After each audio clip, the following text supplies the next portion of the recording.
a lot of other factions end up being very, very parasitic in that like a lot of their cards just kind of just work within that faction or are just maximized within that faction. That can become most prevalent when it comes to units, and you really don't want to run into scenarios where you start picking units that work for one of those strategies and just don't interact with the other, and then you end up just seeing a lot of the powerful cards for the other strategy. It kind of pulls you in two different directions, and you can end up with a deck that doesn't do either of those things very well. So I'm currently prioritizing the synergy a bit higher, but we'll see. I'm thinking about it. Titan's Gratitudes and Hornbreaks will be fine if I get the Conduit. The Hornbreaks actually work pretty well early game. Preserve is not the best uncommon to get, if I'm being honest. Really neither are Titan's Gratitudes, especially with no offering spells. Serve the Patient. It can be a little annoying. We need to look for Unnamed Tome. Forever Flame or Infused Mallet. I think Infused Mallet's going to do a little more for me.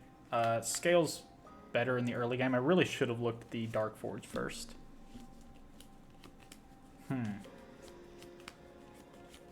Infused Mallet is just 25% on Infused Mallet is just so rough.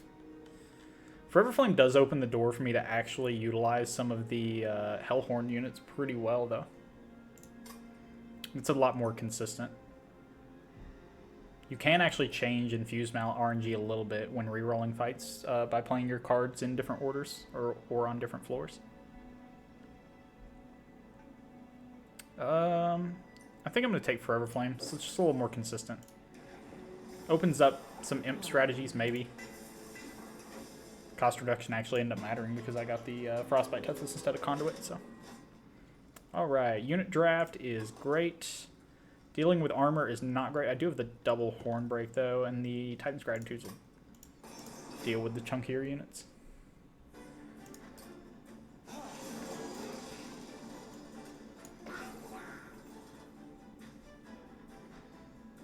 Alright. Just kind of start working on carving through these things.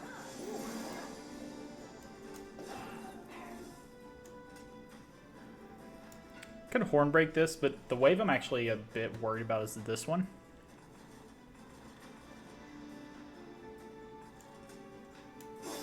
Yeah. I'm just going to prioritize the more dangerous wave.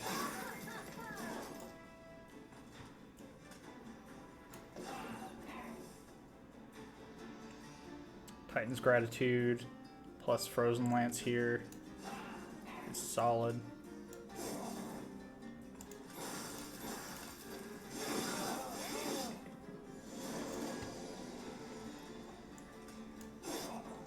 Hopefully hit one of those horn breaks in the recycle here. Deal with the backliner.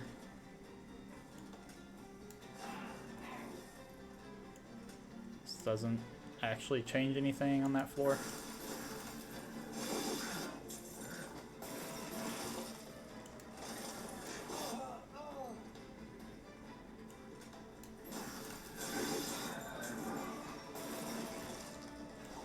Alright.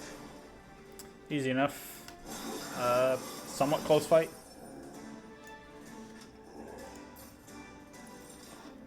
Chrysalis gives me a good spell to upgrade. Offering Token would kind of help me set up between the Offering Token and the Double Titan's Gratitude I already have to actually leverage offering spells to a very high degree, but I do need spells that upgrade well. Hidden Passage, overstacking is just always insane. Siren of the Sea versus Guard of the Unnamed. It's actually a 2-mana Demon Fiend. Ooh. 2-mana Demon Fiend. I have to play a lot of spells with the Siren for it to do more than that. The 3 capacity is a bit annoying. But that might just be too good to pass up. I do have the Hidden Passage, which I can start duping. If I can just, like, make a bunch of really, really thick Demon Fiends, can do a lot of work. I'm going to hit 2 Stygian banners in the next 2 zones if I want them. I think Demon Fiend does a little more of what I want. Demon Fiend's also an kind of decent unit to just throw on a bottom floor on his own or on the middle floor. Just kind of soak up damage, deal damage, block for units I want to ascend up with my Hidden Passage, and just really chunk into waves before they actually hit my floor I'm playing. I'm going to take Demon Fiend here.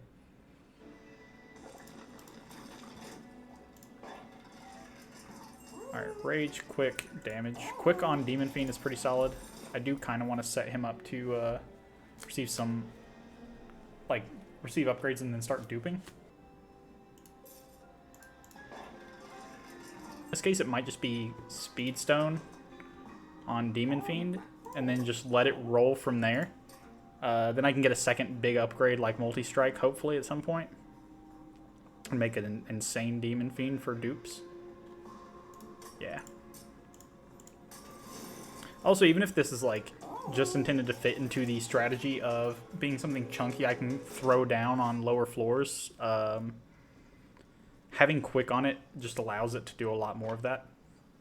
Also, this quick is going to scale very, very well in the early game. Preserving health on Demon Fiend will actually just kind of let it kill these bosses. Enemy units appear on each floor. It's a bit annoying. I'm actually guaranteed to draw this Demon Fiend in my opening hand.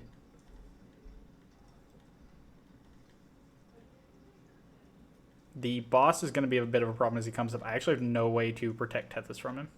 So Demon, it's entirely on Demon Fiend here. I think I'm going to take some damage to do this, but it's still worth.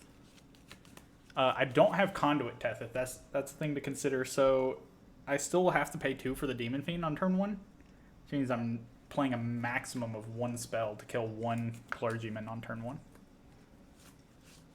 That then means 10 damage on my Demon Fiend and 6 damage to my Pyre. This might actually not be worth. Weirdly enough. I just need the setup time.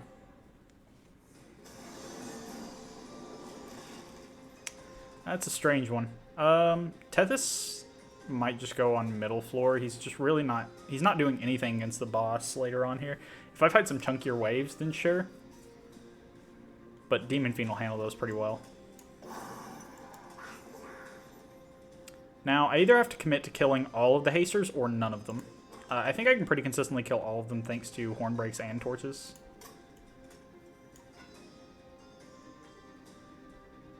The reason to either kill all or none is if, let's say I kill this one, this wave goes up to middle floor, and then the next one will come in with a haster. If I don't kill that one, then this wave, what remains of it, will be here, and there will be the other wave here with the haster. They'll actually combine on top floor and make just an absolutely massive wave that I can't deal with very efficiently. So if you want to kill one of these, you got to kill all of them. There's an argument for just killing none of them, and you just kind of let your middle floor float around. Waves will pass up from bottom to top, and that's just, you kind of just accept that. That's probably fine enough here. I do have the horn breaks and the torches, but I just don't want to rely on drawing one every single turn.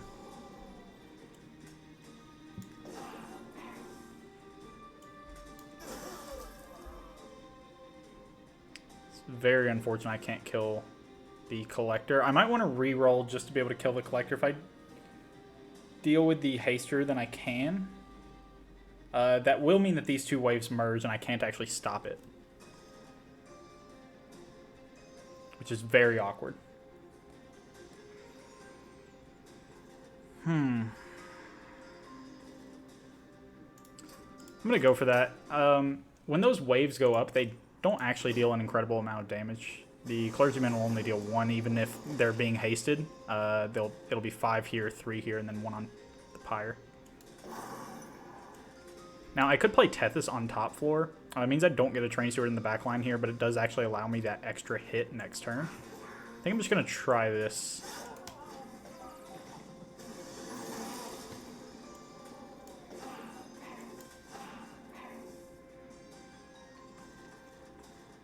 Alright. Start kind of whittling down these waves.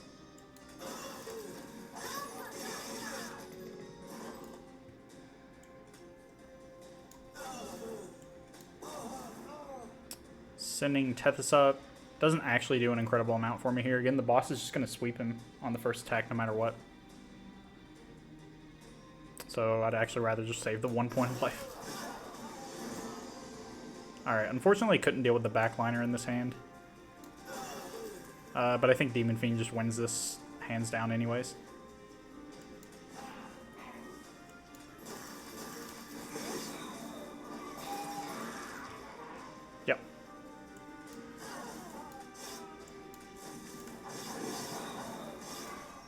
That's a chunky boy.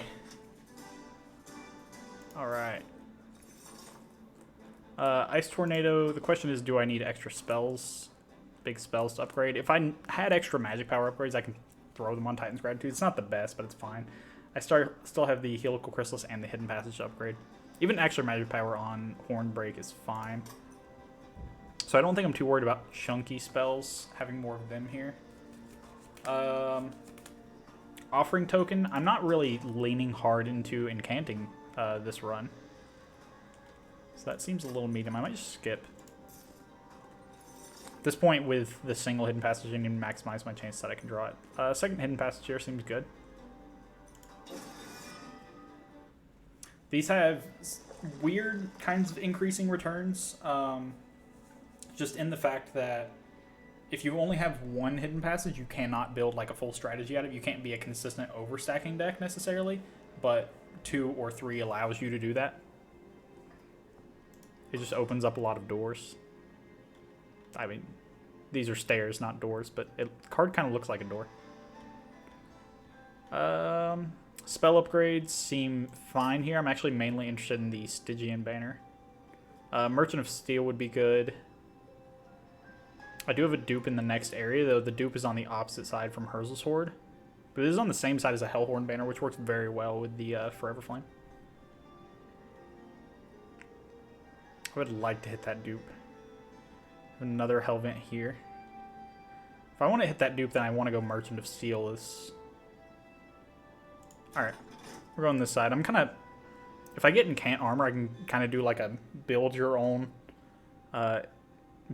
Stygian creature with the Demon Fiend. I'm really hoping for size reduction. Alright, Multi-Strike Quick is... easy choice there. Come on, give me the small event. Dante. How do we feel about Dante, chat? Tends to be pretty hit or miss for me on Covenant 25. I haven't taken him a lot on Covenant 25. It's very risky.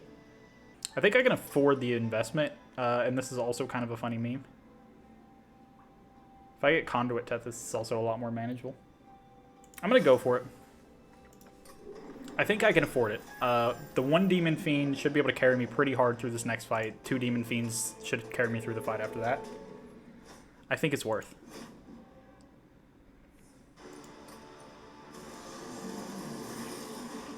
Okay. Just start carving through the waves here. I'm going to go ahead and preserve a Frozen Lance.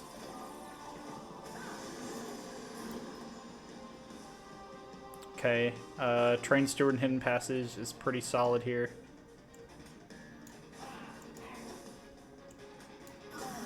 Well, let's start dealing with the immediate waves. Give Talos nothing to rage if she goes to top 4. Yep. I'd like to throw down the first copy of Titan's Gratitude here. If I draw the second one, it becomes extremely powerful. So, Torch, Train Steward, Horn Break, Titan's Gratitude.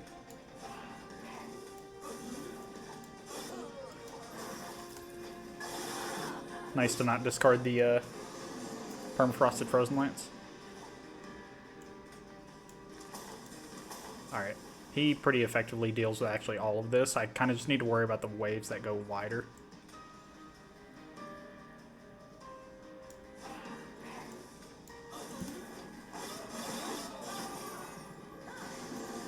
Yeah, Demon Fiend's gonna do a lot of work here.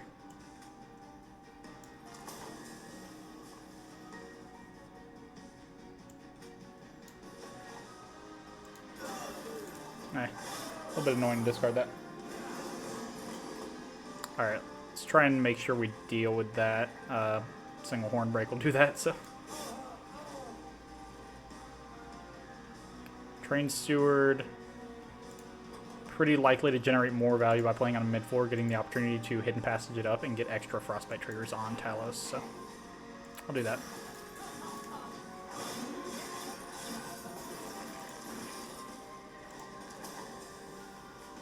I think it's not going to equate to 50 damage, though. But I could actually preserve that. Problem is, if I draw candles, I kind of got to pay for them. Let's make that play.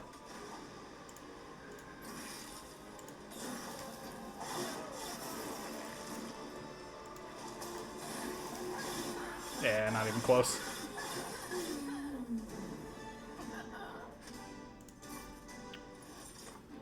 Okay, harness is good. I'm in a weird spot. I don't have a lot of spells that scale very well. I have to pay for the candles lot. I'm hoping to get conduit. Harness just still seems individually good enough. It also actually scales pretty well with Hornbreak, allowing me to kill the 10 health frontliners.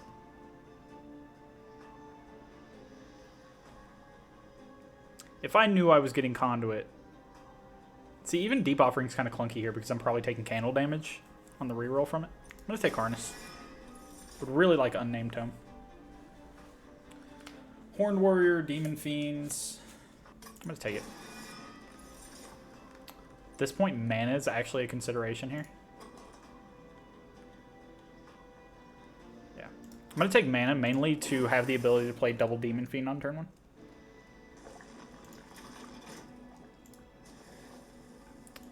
Should look at the banner first. Take a skip there.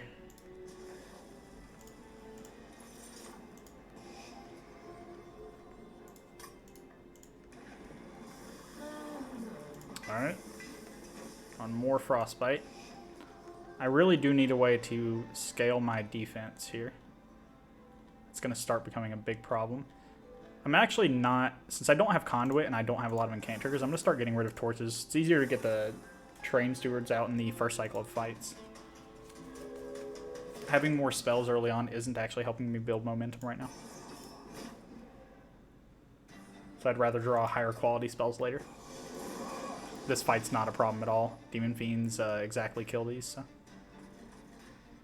I should have checked what the boss was. Don't think it's gonna matter. So I'm just gonna play top floor.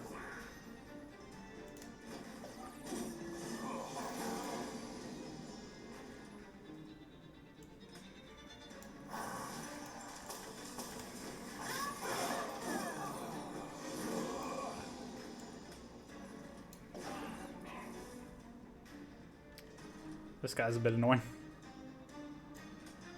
Go ahead and get a Train Steward out of the back here.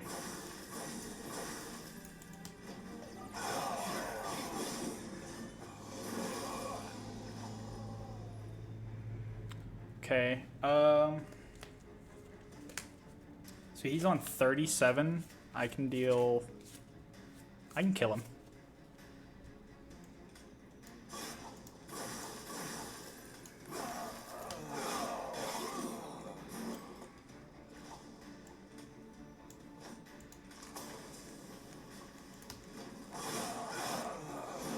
Trying to preserve health as much as possible here.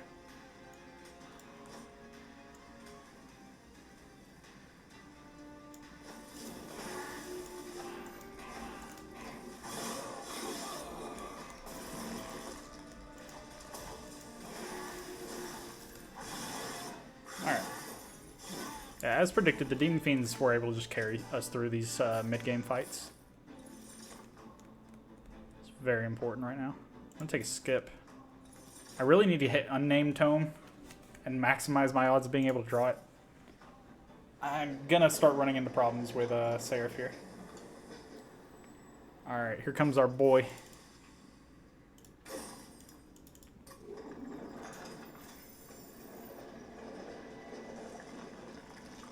Oh yeah, Dante's Cloak also gives you magic power. I forgot about this. That's pretty insane. Okay, unit upgrades on Dante are good. Extra dupe. I would actually rather be duping Dante's later. So I think I'm going to go for unit upgrades. Now, I already have a unit to shrink the size of. I mean, damage and health damage on Dante works very well.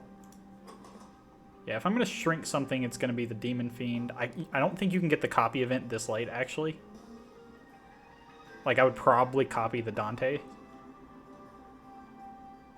There's actually some consideration for copying deadweights, by the way. I would actually make Duke 5 deadweights. Just going to go ahead and look at the cavern.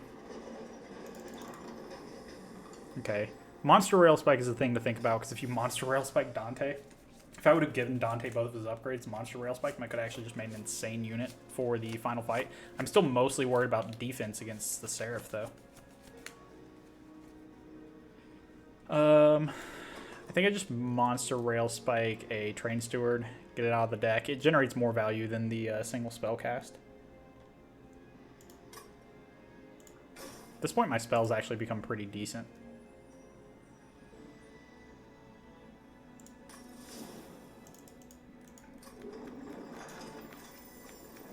Dante's Cloak does a lot in these, I mean, this isn't an incant deck, but it's just a spell-based deck. The fact that I'm hitting Merchant of Trinkets in the next zone makes me also want to take cheaper upgrades. Yeah, I'm just going to do this. It's kind of what swings it for me. Damage on units will not matter much. Stealth Boss. Stealth Boss is a bit of a problem here.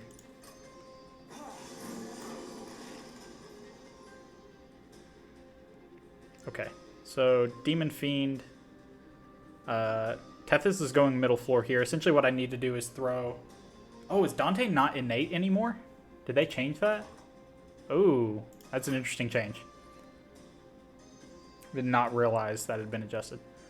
Okay, well, still what I'm looking at generally here is, given the middle floor capacity drop, I can throw 3 capacity unit plus Tethys on middle floor and 3 capacity unit plus Dante on top floor. So Tethys is going here. There's a question of whether or not Demon Fiend should go here or go ahead and put it on top.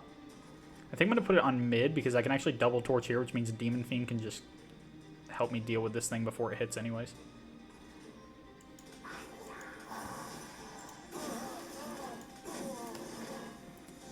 Now the Harvest on that gives it a little bit of extra health, but yeah, I figured I would draw enough damage. Getting the non-multi-striking, non-quick Demon Fiend up here right now is actually pretty solid, because this is the one I'd be most okay with taking the hits from Stealth Boss. The single Titan's Gratitude is going to do enough of what I need it to do here. Alright.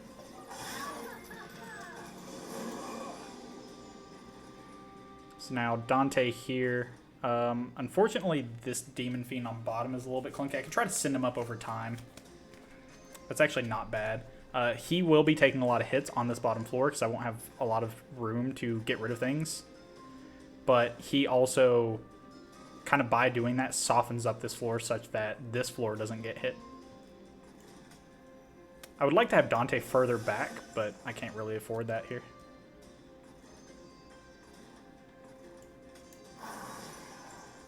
Now, this floor does take damage. I can actually stop that with Helical Chrysalis. It's definitely worth doing. I'm going to save the damage here because that's the one that's going to be sent up earlier.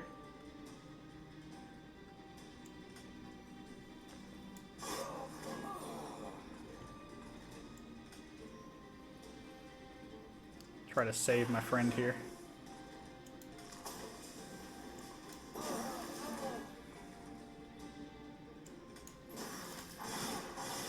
Alright.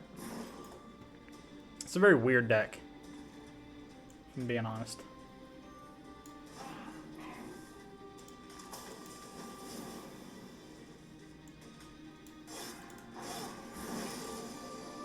Okay, there's 2 hidden passages. I'd like to hit them on the recycle here. So what I'm thinking about doing is hidden passage this right now, and hidden passage another unit from this middle floor up as well. So I definitely want to send this Demon Fiend up. That then also lets me replace him with a Train Steward, which gets rid of another stack of stealth. I could actually also send Train Steward up right now with hidden passage. It means I'm less likely to be able to stack up a lot of things on this top floor, but it actually allows me to get rid of a lot more stealth stacks because then I can play another copy of Train Steward down here. So I think it's actually Hidden Passage, Train Steward, Hidden Passage, Demon Fiend, play double Train Steward. Hey. You got anybody? Oh, you have some buddies. I do. I have 6 buddies at least that kind of show up here. Oh, It's weird because it shows like 10 people. Oh, you got a chat. Yeah, Random Logic also hung out with me on, I think, Friday. Is he still Chatted a good bit. He doesn't have friends. That does not. That's that chat. Oh yeah, Random Logic's still here. Cool. Dante's hysterical. Dante is hysterical. You were doing a challenge? Yeah, so And it was an Dante's? achievement. Yeah. Well, it was an achievement I was trying to get. Oh yeah, so I was doing achievement hunting in this game, and I was trying to get the Stop Thief achievement, which is where you have to hit 2 specific events in a specific order and make specific choices in them. So I was trying to maximize the number of runs I could churn through, and you can actually still get that while you're on certain types of challenges. So to go through runs as fast as possible, I was playing the challenges, the built-in challenges where Dante starts in your starting deck. Yeah.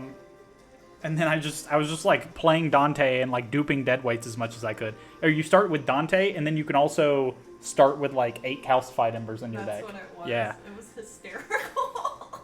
I think you were duping Dante's. You had like 3 on a 4. It was like sometimes I would dupe Dante, sometimes I would just dupe more deadweights. It was hysterical. Oh, I hate this boss. Yeah, stealth boss is rough. I should be perfectly fine here. Dante is going to absolutely massacre this thing. You build a spike stack. It sucks.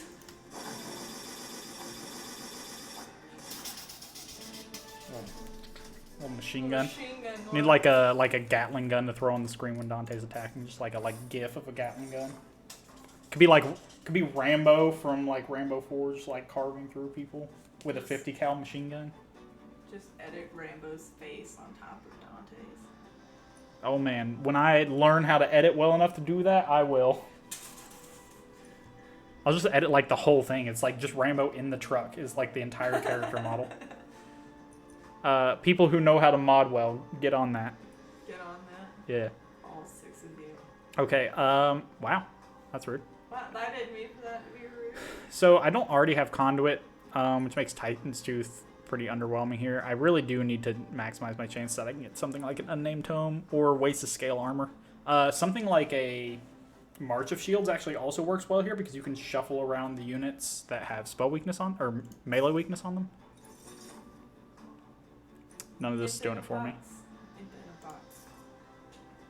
Don't you love your Infinite box? Wow. So I do actually have enough money for Trinket.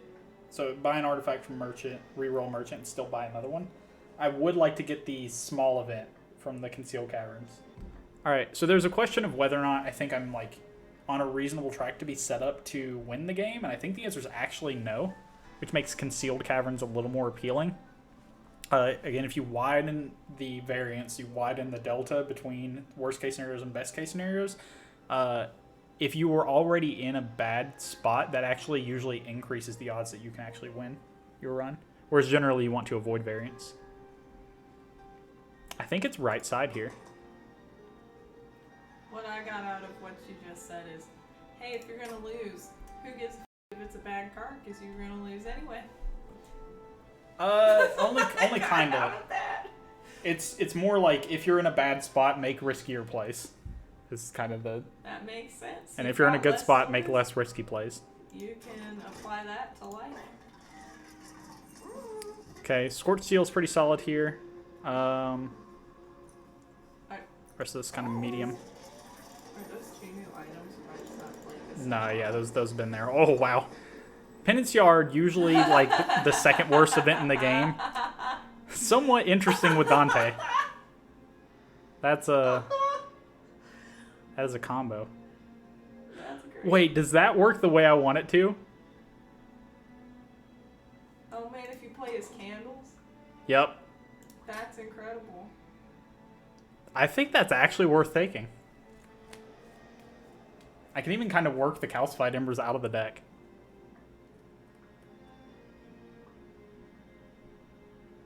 Wow. Penitent remains also an interesting consideration. I'm kind of about this, honestly. This just got interesting. I really hate this event in general, but I'm gonna go with this.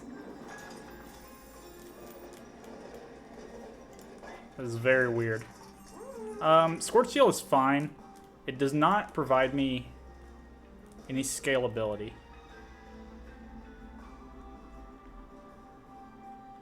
I don't know how I'm gonna really achieve scalability here.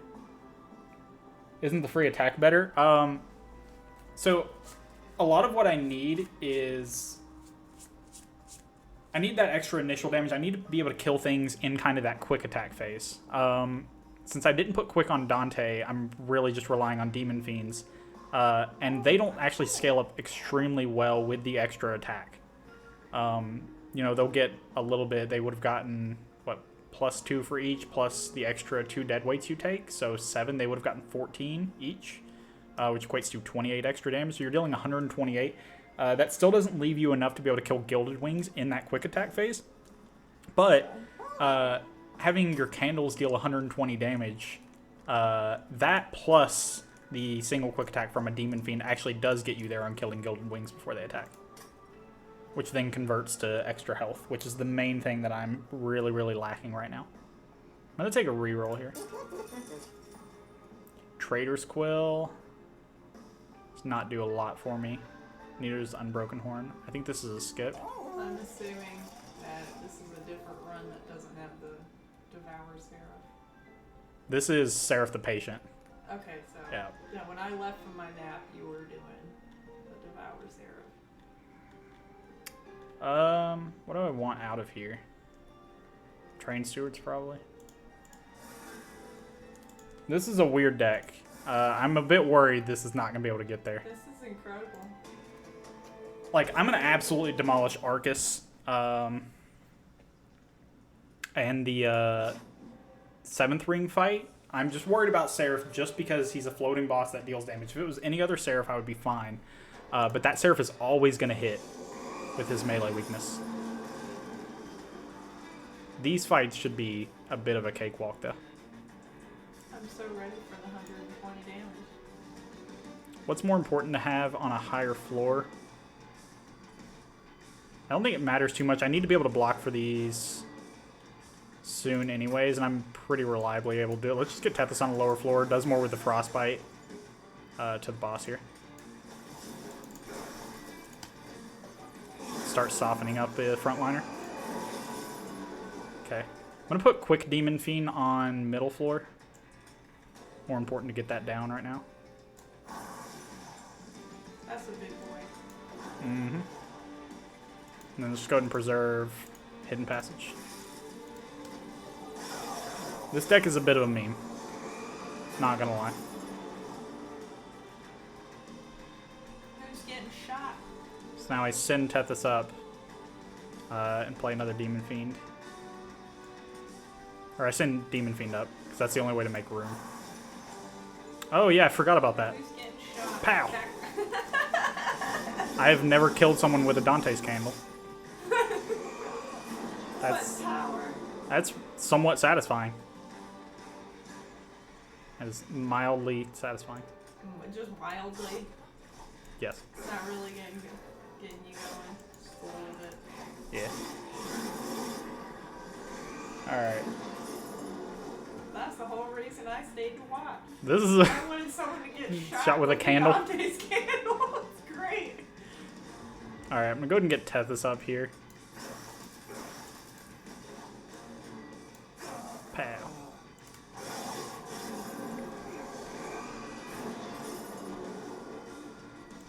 Candle. Can you candle him again? Oh, there's no need to. Nah, yeah, I'd rather not.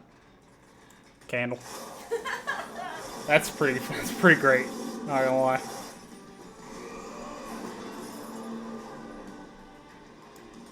Candle.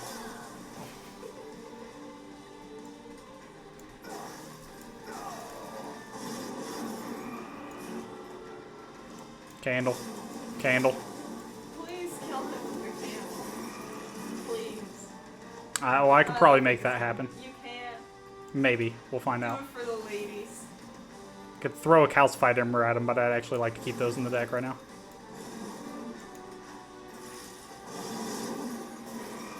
Give me 2 candles. Aw, no candles. Man, not for the ladies.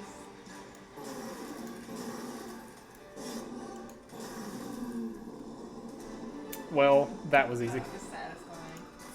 Killing things with candles is a lot more fun than I anticipated, not gonna lie. I really wish that Dante's trigger, or this right here, was an ETB trigger, like a summon trigger. It says, when played, gain a stack of multi-strike for each blight. But I would like for that to be copied by Transcendent. Having a Transcendent with, like, multi-strike 8 would be sweet. Spike of the Stygian could maybe help me do something against Seraph. But it's not going to do enough. I got to maximize my chances of getting Unnamed Tome, drawing Unnamed Tome. Mana, something of an issue here. But extra card draw actually just mean more candles, ironically.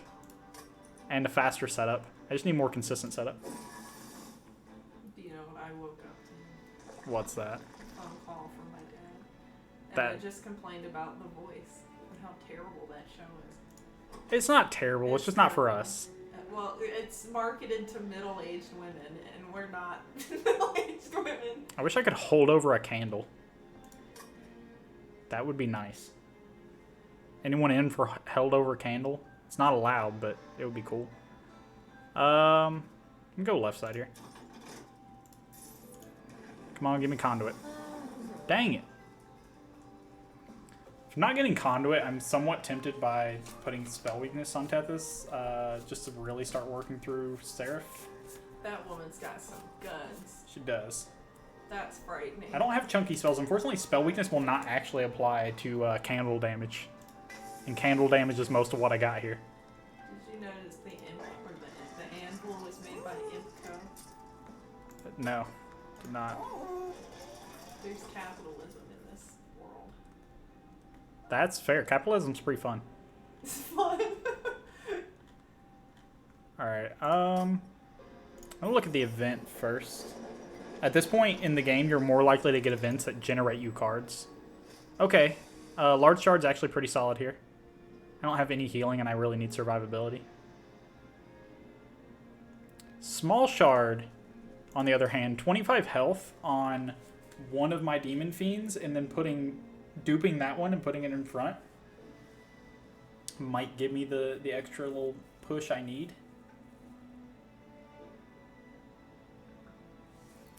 Oh, I could really use an Unnamed Tome. That would make this just a breeze. I'm going to take a large shard. It's a little more reliable. I'm gonna go on an adventure. What's your adventure? I'm gonna look for extra fat pack boxes. I used to have metric loads of them, but I don't anymore. Alright. So I was like, I have too many and they're useless. And now I regret that. What's in this? Damage is going to be a bit of a problem for me here. There's a Yu-Gi-Oh card. Oh yeah, I do have some Yu-Gi-Oh cards. That's full of gross waste.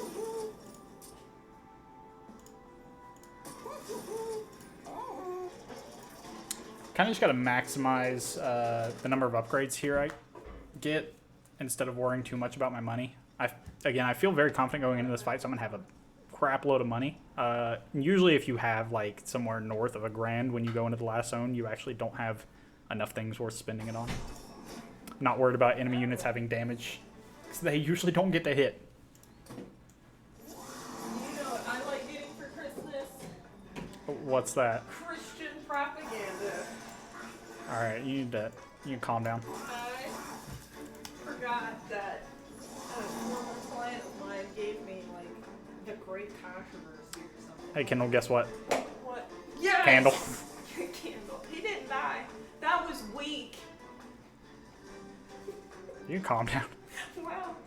Wow. I'd like to kill one of these.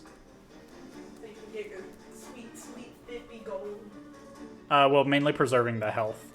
If I kill one of them, then the Demon Fiend kills both of the remaining units with quick, and then Tethys cleans up the collector. I think that's more valuable than worrying about this. I would like to horn break there, but let's just go ahead and get Demon Fiend up over here.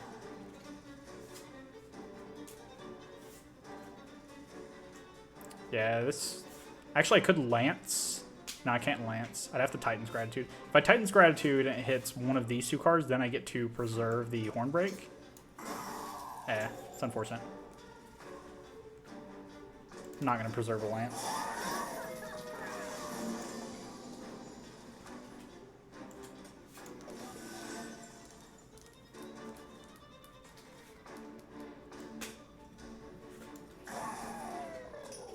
Can preserve the Demon Fiend for a turn when I hit Hidden Passage, then I send this up and immediately replace it.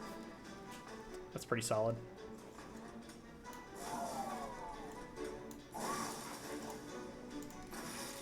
Would have liked a candle or a horn break there. Gotta love a deck where drawing candles is like one of the best things. That's great. I'm really glad you did that. What I like to Hidden Passage this turn. This turn's a bit interesting. So I could candle here, candle here. Leaves me with 2 mana. Then I want this to stay here. This Titan's Gratitude actually insta-kills that Gilded Wing.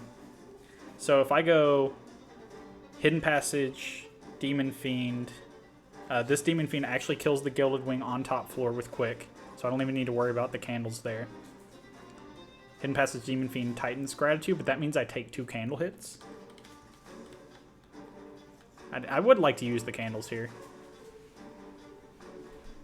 If I candle. Candle.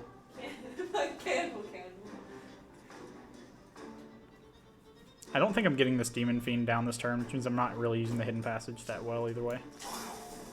Alright, double candle.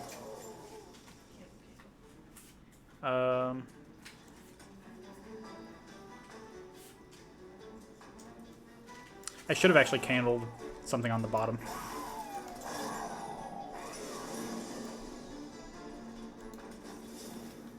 Okay.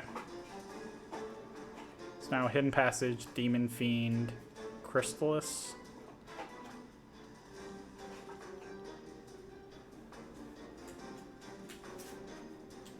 Can also Hidden Passage Tethys up right now. Nah, that doesn't leave me enough room to play Demon Fiend.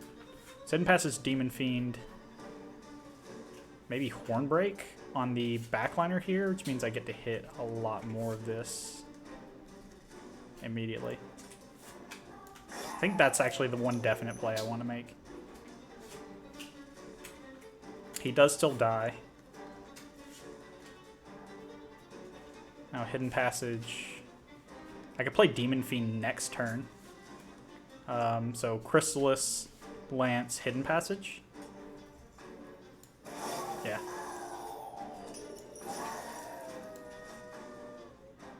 Just go ahead and get the Strain Steward out of the deck. Alright, now Lance, Candle. Just go ahead and get the Demon Fiend down. Oh, he does die. I should have paid attention to that. I really don't think this will matter in the end.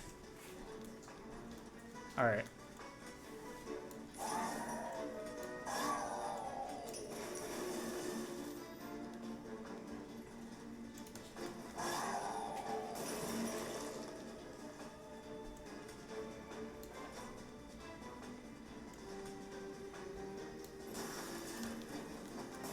Come on, give me some candles. There they are.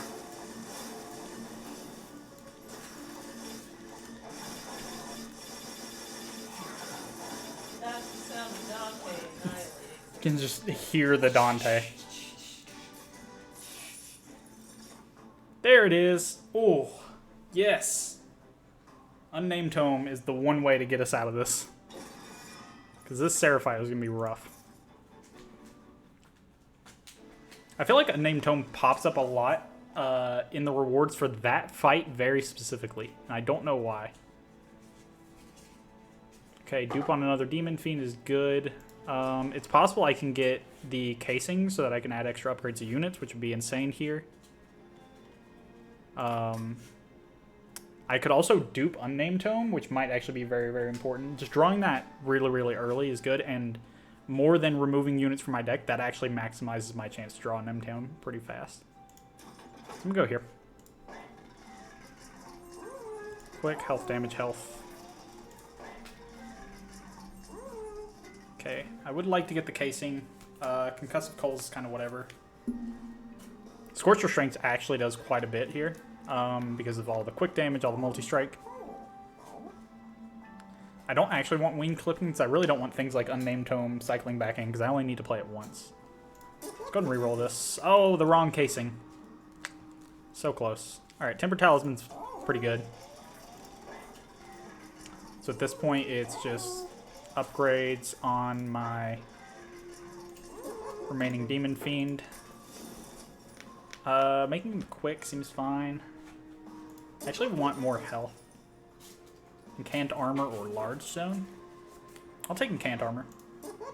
Gives me a little bit of scalability.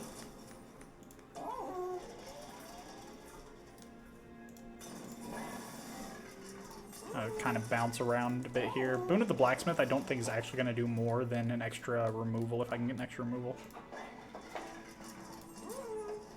Let's start purging. Train Steward gone. At this point, the torches actually do quite a bit more than the Frozen Lances. Targeted backline damage is pretty solid. The damage differential is pretty negligible, and I don't have Conduit Tethys to reduce the cost of them on a specific floor. So whether or not I have things that have to have targets or not doesn't actually matter as much as it usually would. Preserve takes up a draw space.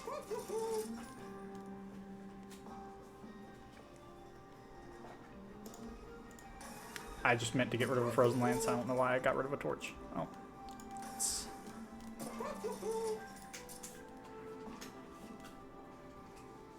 Yep, let's get rid of another lance.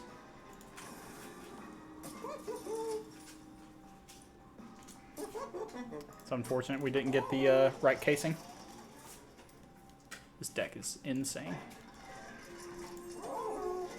Alright, so dupe is either going on Unnamed Tome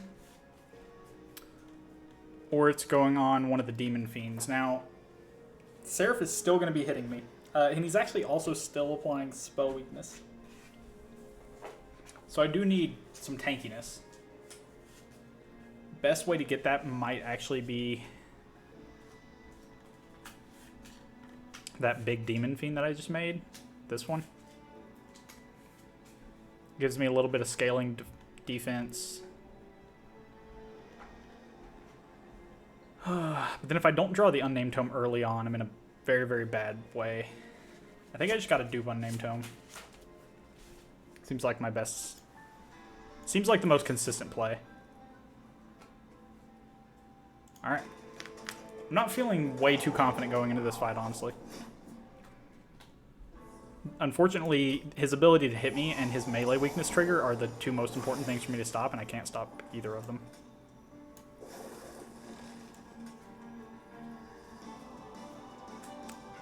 Would I rather have this in front or wait for the Encant Armor one? The answer is probably try to wait for the Encant Armor one.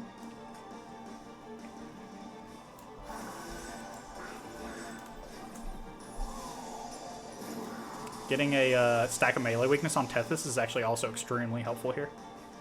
Because my goal is for Tethys to not be hit anyways.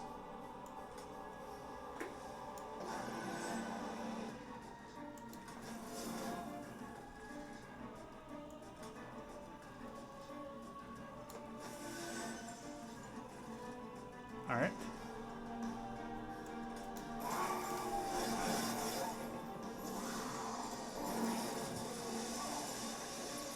Okay. So now if I can send him up, I effectively negate that stack of melee weakness. That's not super feasible here. I might need him to take the hit, and if he takes the hit from Seraph and then I get to send him up on a later turn, that's just as fine. Let's just get this out of the deck. So I think I'm going to send Dante. Throw like one candle down here at least. Or frozen lance, just to make sure I can actually kill these with quick. So it's like candle, candle, gratitude.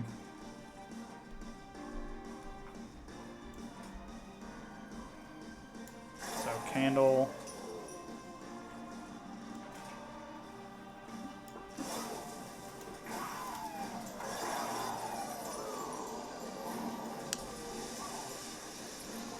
Alright, now he's taking some hits. I would like for him to get a stack of melee weakness, actually. Which means hidden passaging him next turn is pretty solid. Because if I don't do that, then Seraph actually applies melee weakness. If I send and there's nothing on another floor, Seraph is going to apply melee weakness here and then go down, as opposed to going down and then applying melee weakness. So I actually don't want to hidden passage him this turn, even though it seems kind of free.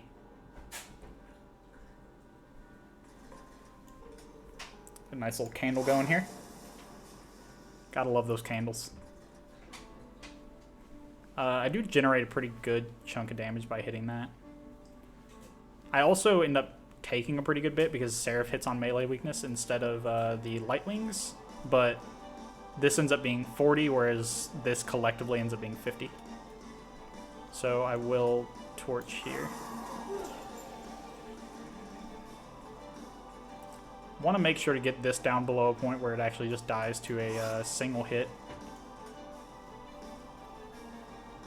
Possibly I want to just go ahead and send up this Gilded Wing. That way both of these die to the 2 quick hits. You can hear those Dante hits going off. Okay. Losing 30 health, it's a bit rough. Him losing 10 health doesn't matter too much, and I'm really hoping Seraph goes up. Unfortunately, he applied melee weakness and then moved. It's supposed to be the other way around. Not much you can do about that. I don't have a quick unit yet up here, so I do need to actually remove that. I'm going to want to play this Titan's Gratitude on probably middle floor. Yeah, it's going to be on middle floor. So let's go ahead and Horn Break, Frozen Lance, Titan's Gratitude. Alright, now we get to send him up. Play Demon Fiend and then Dante's Candle.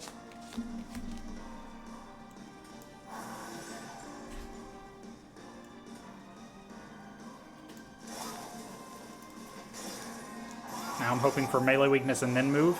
Yep. Perfect.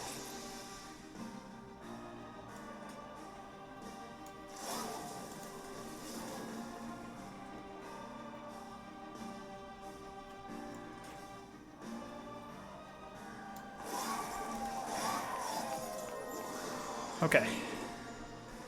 Get that hidden passage off.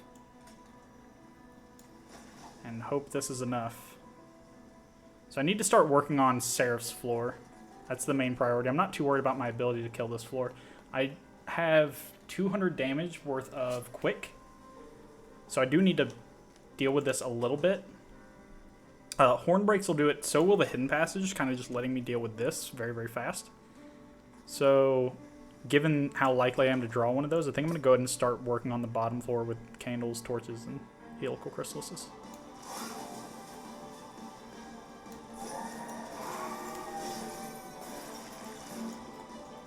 Alright, hidden passage will do it.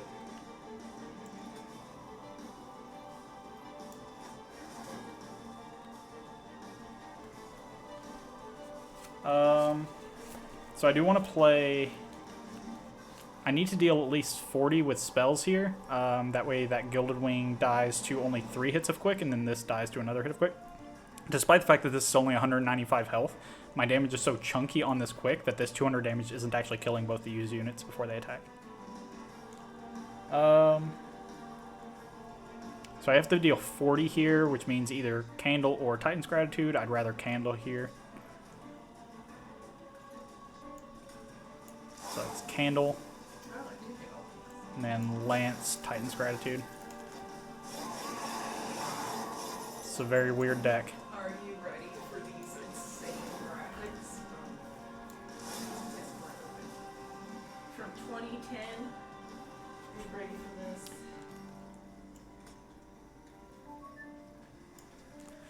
Oh, am I dead? Feel dead. Maybe I should have checked. Oh no, did I just mess up? Oh my gosh, I needed to play one more spell. The one incant trigger lets me take an additional hit here. Okay. Wow. I apologize, folks. I'm gonna have to reroll that fight. Try to play it as similar to what I just did as I can, and then just not be a doofus on the final turn. That is my bad.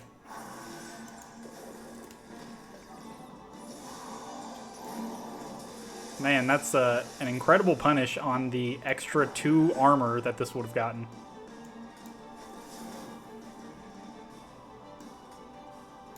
Quite incredible indeed.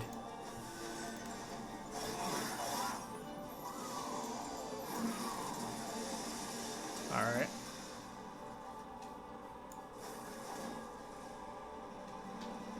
So, Hidden Passage, Dante.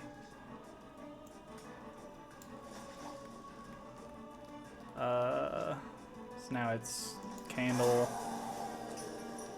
Saw that happen. Candle, Gratitude.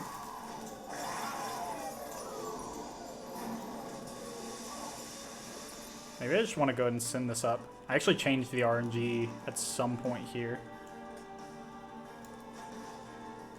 Definitely did not play exactly the way I played.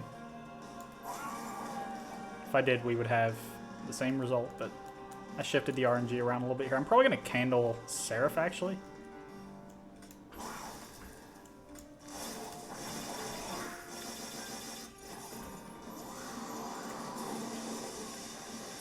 Oh yeah, I forgot. I didn't actually want to send that Demon Fiend up because I wanted to give the opportunity for Seraph to apply more melee weakness to this Demon Fiend.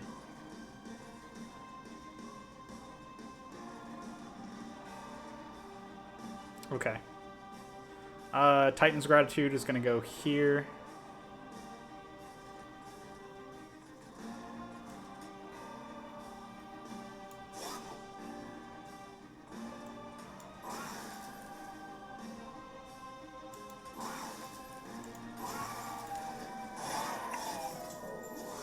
Now he has to apply that extra stack of melee weakness here. Yeah, that was poorly played. Okay. I know a lot of people aren't going to, like... The re-rolling isn't as content-friendly, but the type of content I'm trying to produce here, where we're just going for the streaks, this is a fundamental part of the game and the way it plays. So not something you'll see in every Monster Train stream. Or at least every kind of high-level Monster Train stream. It's something that very much fits my goal here.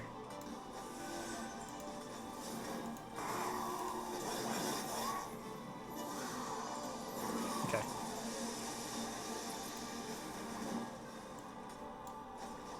Now we send Dante, Candle, and then we Candle Gratitude.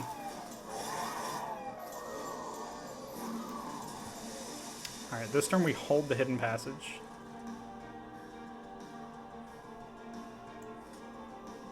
I want to Candle this line. But after that, let's just go ahead and get some damage and incant triggers. We know that we're on a really, really thin margin where incant triggers are going to cause us to be able to take an extra hit. So let's just maximize those to some extent. I got the Chunky Titan's Gratitude. I do want to play one spell on the top. So, Gratitude into Lance Hornbreak doesn't quite get me there. Him taking 10 doesn't actually change anything, though, because he's just going to be sent up to the back line, and he'll die to one hit of Seraph regardless. So actually I'm not too worried about dealing more to this wave. Possibly I want a Titan's Gratitude here anyways, just to deal more damage to the backliner. And Horn Break. Can I actually play just one of these? It gives me an extra 50 on the backliner here, and then I get to just kill that with a single Titan's Gratitude.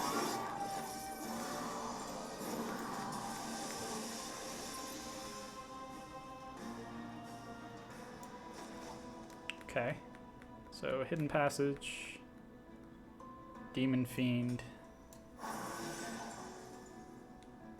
Don't have a quick kill on that, though having 10 damage hit on the melee weakness is actually pretty good for me here. I think that'll save me some life overall.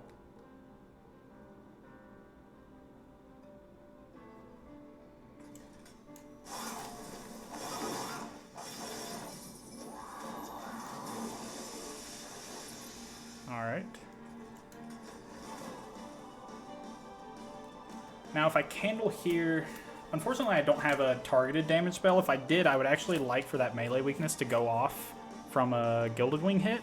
But given that I don't have targeted backline damage, I can't actually do anything to this floor without making it so quick just kills everything. So let's just candle. And then candle. Here comes Seraph's Wave.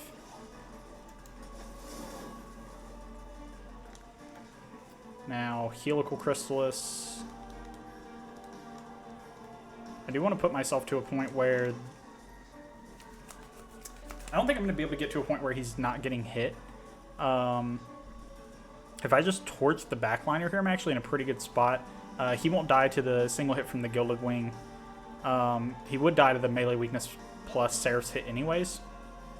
So let's just torch the backliner here and then just throw everything else over here.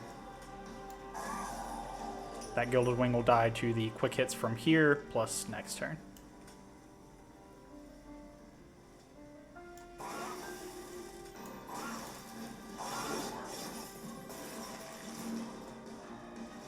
Ooh, unfortunate to not be able to send him up. That's really costly.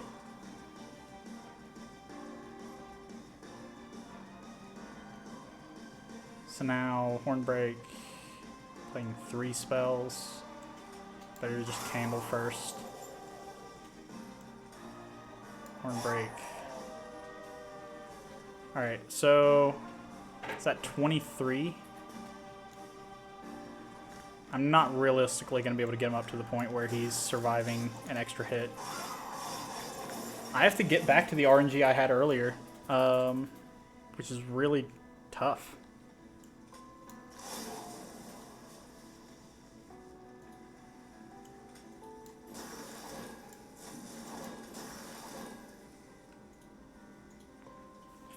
So Seraph hits twice. So Tethys gets 2 hits on Seraph. Means 80 more Frostbite. So that's 152.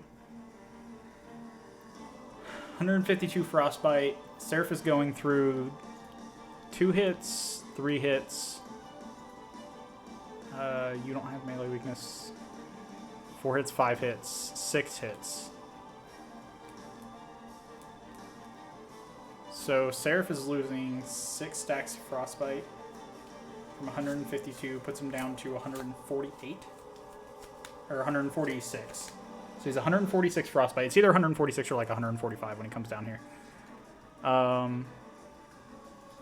So if it's 145, we'll just go that way. Then that's 290 damage after 2 hits, which does actually get me there. Yeah, I'm good.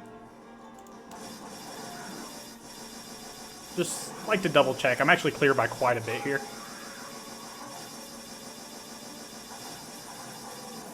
Yeah, 146, right? Woo. That was a weird deck. That's probably a YouTube vid.